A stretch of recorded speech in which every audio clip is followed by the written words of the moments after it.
भगवान श्री कृष्ण ने अपनी छोटी सी उंगली पर पूरे गोवर्धन पर्वत को क्यों उठा लिया था?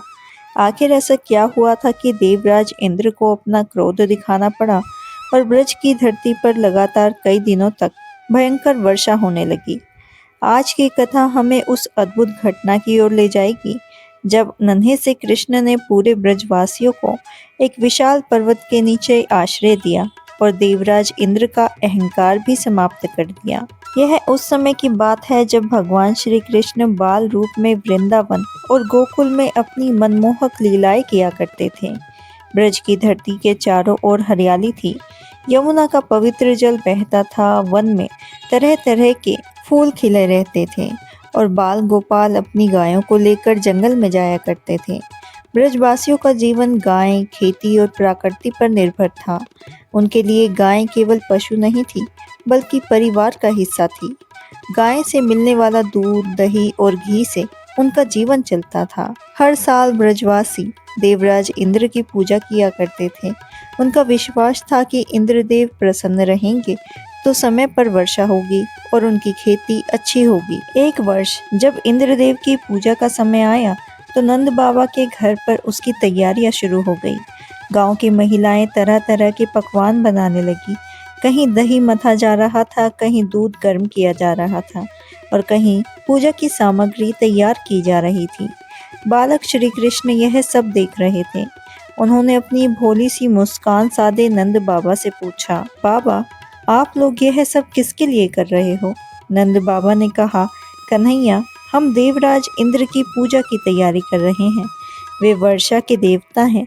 उनकी कृपा से वर्षा होती है और वर्षा से हमारी खेती और घास के मैदान हरे भरे रहते हैं। श्री कृष्ण कुछ देर सोचने लगे, फिर उन्होंने पूछा, बाबा, अगर हम अपना कर्म करें, गायों की सेवा करें, खेत में मेहनत करें और प्रकृति की रक्षा करें, तो क्या यह भी हमारे जीवन का कारण नहीं है? नंद बाबा ने कहा, बात तो तुम्हारी ठीक है कन्हैया, लेकिन वर्षों से हमारे यहाँ इंद्रदेव की पूजा होती आई है। श्री कृष्ण ने ब्रजवासियों को समझाते हुए कहा, हमें उस प्रकृति का सम्मान करना चाहिए जो हमें प्रत्यक्ष रूप से जीवन देती है। हमारी गाय गोवर्धन पर्वत की हरी घास चरती है, वहाँ से हमें जल मिलता है। जंगल हमें फूल फल देते हैं, पर्वत हमें वन हमारे जीवन की रक्षा करते हैं। कन्हैया की बात सुनकर सभी ब्रजवासी सोचने लगे। कृष्ण ने कहा, इसीलिए इस बार हमें गोवर्धन की पूजा करनी चाहिए। हमें प्रकृति और अपने कर्मों का सम्मान करना चाहिए। ब्रजवासियों को कृष्ण की बात सही लगी, इसीलिए उस साल इंद्रदेव की पूजा के बजाय गोवर्धन पर्वत की पूजा करने का निर्णय लिया गया। ब्रजवासियों ने बड़ी श्रद्धा से अनेक प्रकार के पकवान बनाए। दही, दूध, मक्खन, घी, मिठाइयाँ, फल और तरह तरह के व्यंजन तैयार किए गए। फिर सभी लोग गोवर्धन पर्वत के पास पहुँचे और पूरे विधि विधान से उनकी पूजा की। कृष्ण ने सभी को समझाया कि प्रकृति के प्रति कृतज्ञ रहना ही सच्ची पूजा है। लेकिन जब देवराज इंद्र को यह पता चला कि ब्रजवासियों ने इस बार उनकी पूजा नहीं की है और श्री कृष्ण के कहने पर गोवर्धन पर्वत की पूजा की है, तो उन्हें बहुत क्रोध आया। उनके मन में अहंकार जाग उठा। इंद्रदेव ने सोचा कि इस साधारण मनुष्य ने मेरा अपमान करने का साहस कैसे किया। क्रोध में आकर उन्होंने भयंकर वर्षा करने वाले बादलों को आदेश दिया कि वे ब्रज की धरती पर इतनी वर्षा करें कि पूरा ब्रज जलमग्न हो जाए। कुछ ही समय में ब्रज के आकाश में काले बादल छा गए, तेज हवाएं चलने लगी, बिजली चमकने लगी और फिर अचानक इतनी तेज बारिश शुरू हुई कि चारों ओर पानी ही पानी दिखाई देने लगा।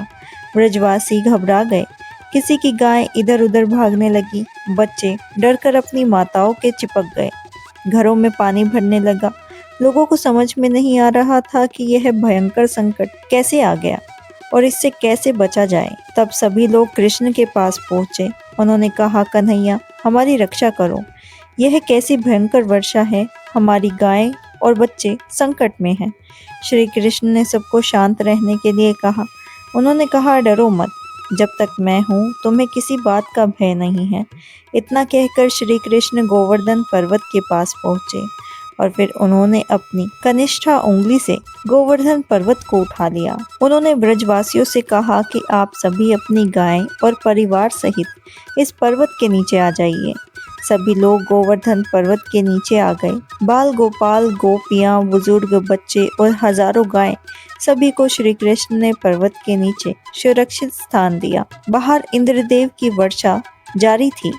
बारिश रुकने का नाम नहीं ले रही थी, लेकिन कृष्ण शांत खड़े रहे और अपनी उंगली पर पूरा गोवर्धन पर्वत धारण किए हुए थे। ब्रजवासी भगवान की ओर देखते और सोचते कि हमारा प्यारा कन्हैया आखिर इतना बड़ा पर्वत कैसे उठा सकता है। कुछ गोप बालों ने तो प्रेम में आकर अपनी लाठियां भी पर्वत के नीचे लगा दी और कहने लगे, कन्हैया, हम भी तुम्हारी मदद कर रहे हैं। श्री कृष्ण मुस्कुराने लगे। उन्हें अपने भक्तों का यह प्रेम बहुत प्रिय था। कहा जाता है कि भगवान को अपने भक्त की छोटी सी भावना भी बहुत प्रिय होती है। उधर देवराज इंद्र लगातार वर्षा करवाते रहे, लेकिन ब्रजवासियों का बाल भी बांका नहीं हुआ। 7 दिन और 7 रात तक श्री कृष्ण ने गोवर्धन पर्वत को धारण किए रखा। आखिरकार इंद्रदेव को समझ में आ गया कि उनकी शक्ति भगवान श्री कृष्ण के सामने कुछ भी नहीं है। उनका अहंकार टूट गया। उन्होंने वर्षा रोकने का आदेश दिया। बादल छटने लगे। सूर्य की किरणें फिर से ब्रज की धरती पर पड़ने लगी। जब सब कुछ शांत हो गया, तब श्री कृष्ण ने धीरे से गोवर्धन पर्वत को वापस उसी स्थान पर रख दिया। ब्रजवासी खुशी से झूम उठे। हर ओर श्री कृष्ण की जय जयकार होने लगी। गोपियां श्री कृष्ण को देखकर भाव विभोर हो गई और नंद बाबा अपने पुत्र को देखकर गर्व से भर उठे। लेकिन कथा यहीं समाप्त नहीं होती। जब इंद्रदेव का क्रोध समाप्त हुआ, उन्हें अपनी गलती का एहसास हुआ। वे भगवान श्री कृष्ण के सामने पहुंचे और अपनी भूल के लिए क्षमा मांगी। इंद्रदेव को समझ में आ गया कि शक्ति मिलने के बाद भी अहंकार करना मनुष्य का ही नहीं, देवताओं के लिए भी विनाश का कारण बन सकता है। श्री कृष्ण ने उन्हें क्षमा कर दिया। उन्होंने किसी से वैर नहीं रखा। यही भगवान के स्वरूप की महानता है। कहा जाता है कि इस दिव्य घटना की स्मृति में गोवर्धन पूजा की परंपरा चली। भक्त गोवर्धन पर्वत को भगवान की तरह प्रिय स्वरूप में पूजते हैं। इस दिन अन्नकूट का भोग लगाया जाता है और भगवान को अनेक प्रकार के पकवान अर्पित किए जाते हैं। इस कथा का सबसे बड़ा संदेश यही है कि हमें प्रकृति का सम्मान करना चाहिए। गायें, पेड़ पौधे, पर्वत, नदी और धरती के प्रति कृतज्ञ होना चाहिए। और सबसे बड़ी बात, हमें कभी भी अपनी शक्ति, धन, पद या ज्ञान का अहंकार नहीं करना चाहिए, क्योंकि अहंकार मनुष्य को सत्य से दूर कर देता है। देवराज इंद्र के पास अपार शक्ति थी, लेकिन जब अहंकार आया तो वे भगवान की लीला को भी समझ नहीं पाए।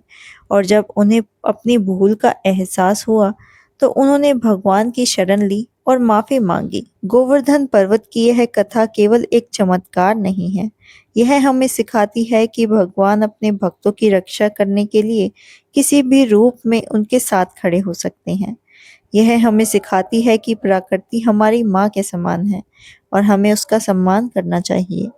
यह हमें सिखाती है कि सच्ची भक्ति केवल पूजा पाठ तक सीमित नहीं है, बल्कि जीवों की सेवा और प्रकृति के प्रति कृतज्ञता में भी है। तो यह थी भगवान श्री कृष्ण द्वारा गोवर्धन पर्वत उठाने की अद्भुत और दिव्य कथा।